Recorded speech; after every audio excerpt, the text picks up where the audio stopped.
قدیم مصر کی صوفیانہ سرزمین میں ون ہوٹیپ نامی ایک بادشاہ رہتا تھا۔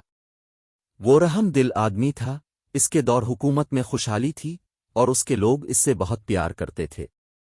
ون ہوٹیپ کی ایک ملکہ نفرتاری تھی جو نہ صرف اپنی شاندار خوبصورتی بلکہ اپنی بے پناہ شفقت کے لیے بھی مشہور تھی۔ اس نے اپنی زندگی غریبوں کی مدد کے لیے وقف کر دی۔ ان کے شاندار محل میں، جو مصر کی سنہری ریت میں ایک زیور کی طرح چمکتا تھا، بادشاہ اور ملکہ اکثر اپنے لوگوں کے لیے اپنے خوابوں پر بات کرتے تھے۔ ان کا پختہ یقین تھا کہ بادشاہت تب پروان چڑھتی ہے جب اس کے لوگ ترقی کرتے ہیں۔ ایک تیز گرمی میں مصر کو شدید خشک سالی کا سامنا کرنا پڑا۔ چلچلاتی دھوپ نے زمین کو سینک دیا اور سرسبز و شاداب کھیت پھٹی ہوئی زمین کے بنجر پھیلاؤ میں بدل گئے، اور لوگوں کی مایوسی ہر گزرتے دن کے ساتھ بڑھتی گئی۔ جب خشک سالی برقرار رہی تو لوگ مدد کے لیے اپنے دانشمند بادشاہ اور رحم دل ملکہ کی طرف متوجہ ہوئے۔ صورتحال سنگین تھی۔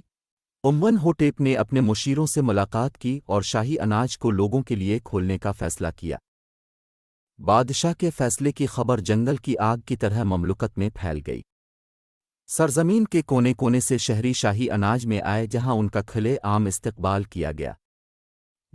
تاہم ملکہ نفرتاری جانتی تھی کہ انہیں ایک زیادہ پائیدار حل کی ضرورت ہے۔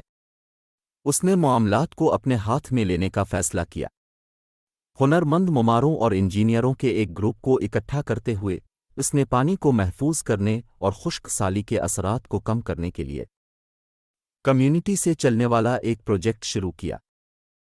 چلچلاتی دھوپ کے نیچے کارکنوں نے انتھک محنت سے ایسے ذخائر اور نہریں تعمیر کیں جو بارش کے قیمتی پانی کو پکڑ کر ذخیرہ کر سکیں۔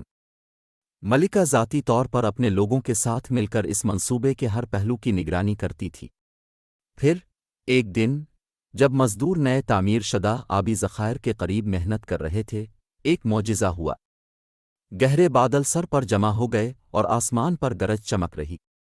بارش برسنے لگی، ایک نرم، زندگی بخش بارش جس نے خشک زمین کو بھگو دیا۔